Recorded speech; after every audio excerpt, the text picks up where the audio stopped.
Hello and welcome to Rossalayan Eats, where today we'll be making chewy chocolate chunk cookies with a slight twist. The twist being sourdough discard. Yes, sourdough starter, probably the one you started during lockdown and wondering what do you do with it now that you're keeping it alive? Well, this recipe will show you a way to sneak it into your own cookie batter, so then you've got that little bit of sour taste in it and you don't have to worry about what do you do with it. So to begin with, you need two bowls, one large bowl where you're going to first mix your dry ingredients and then a second bowl for the wet ingredients. And for that, first of all, you need 330 grams of plain all-purpose flour. So to begin with, get your plain flour in the bowl already ready, and then you're going to add to that your 25 grams of coconut flour or a brown flour. But if you don't have this, just add 25 grams of extra plain flour, that will also be fine as well. A teaspoon of salt, 1 teaspoon of bicarbonate soda, then you're going to get the corn flour and there's going to be a teaspoon and a half of this, and then you're just going to give that a quick mix around with a spatula and then leave that to one side, and we move on to the wet ingredients. So the first part of the wet ingredients, what we'll need is 170 grams of melted butter, 150 grams of a brown sugar, light brown, demerara, 50 grams of caster sugar or granulated sugar, both are equally fine. Cream that together. Next thing you're going to do is 1 egg. And then of course the extra egg yolk. And to do that, first you're going to separate it out. And there are many different ways of separating the yolk from the egg white, but a great way of doing it is either through your fingers or just from the eggshell itself. You can use that to separate the two. And of course be careful not to break it, but if you do break it, just straight into your cookie batter as well, that's perfectly fine. 2 teaspoons of vanilla extract.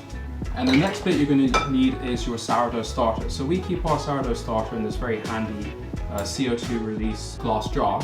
And what ends up happening if you don't feed your sourdough starter for say 2-3 days, you develop this kind of liquid form on top of it, which is like a hooch. But what you want to do before using it is you want to give it a quick mix around and then it's ready to use. So we're just going to get 5 tablespoons of sourdough starter. Then just give your sourdough starter and butter a mix around. And it'll all come together in this lovely light golden color here. So the next part of the cookie process is to mix in the wet ingredients with the dry ingredients. Pour it all in.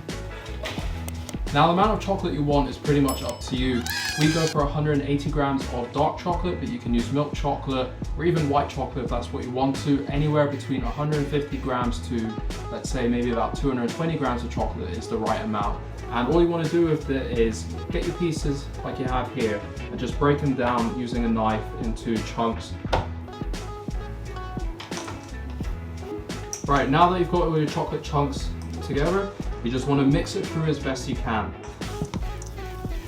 Right, and when you're satisfied that it's been properly mixed together and combined, you're ready to chill it. In terms of chilling it, you can just chill it in the fridge for a few hours, but we recommend do it overnight.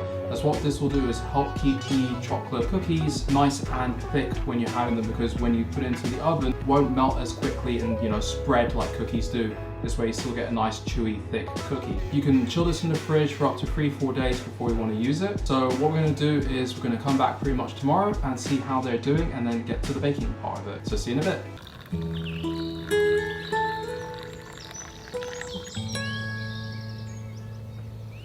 Hello and welcome back. We've just left our cookie dough chilling in the fridge overnight, and 10 minutes ago or so we took it out of the fridge so that it can come out of that fridge cold and warm up just a bit, so that we're ready to now scoop it into cookies and then put it into the oven.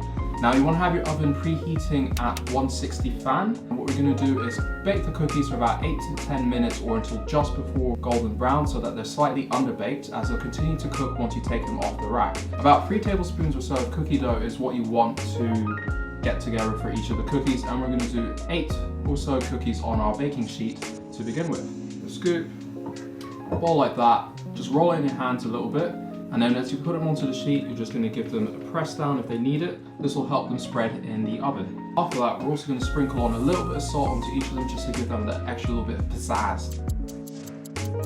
And sprinkle sparingly over the top of each one. Obviously not like that because it goes everywhere. Very nicely over each one, that should be fine. Now we split our cookie dough in half and left some of it in the fridge, so that's why we're only doing 8 now, but in terms of yield for the entire cookie dough batter, you'll get anywhere from 16 to 22 depending on how thick you roll each of the cookie balls. So here we go into the oven.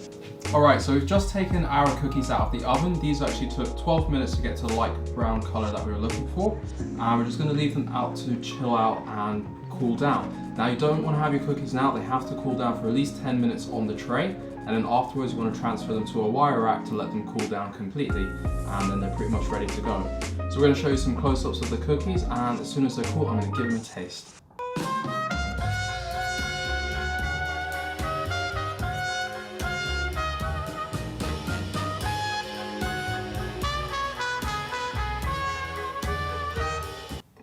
Oh, that's real good. Smells real good. It's still a little bit under inside, which is absolutely perfect for it. That will give it a nice chewiness as well. The saltiness comes through and just elevates all the sweetness. The dark chocolate is the best.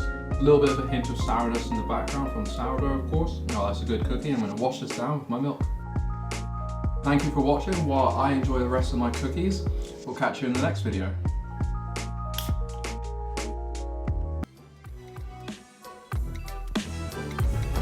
Ah, you caught me trying to get more of our secret ingredient. And what's that? Well, garlic. You know, we love to use lots of it in our recipes. Why is that? You a vampire hunter? No comment. But while you're there, why don't you smash that like button, subscribe, and we'll see you in the next video.